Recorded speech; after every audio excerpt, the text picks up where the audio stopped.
Adoptée mardi par la Ligue Pro qui regroupe les clubs de Division 1, la réforme de la Division 2 est une véritable révolution. 8 clubs contre 18 actuellement, tout ça pour professionnaliser le football et mettre fin aux faillites récurrentes. Le White Star est plutôt favorable au changement. Le championnat ne pouvait pas, les choses ne pouvaient pas rester en l'état. La D2 n'est même pas un mouroir, c'est un cimetière.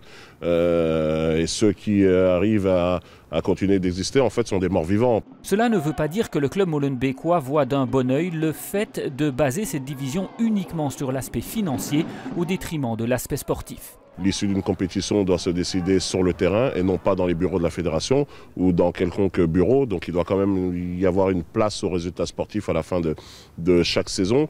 Sinon, ce n'est pas la peine de faire du sport, il faut aller faire de l'investissement en bourse.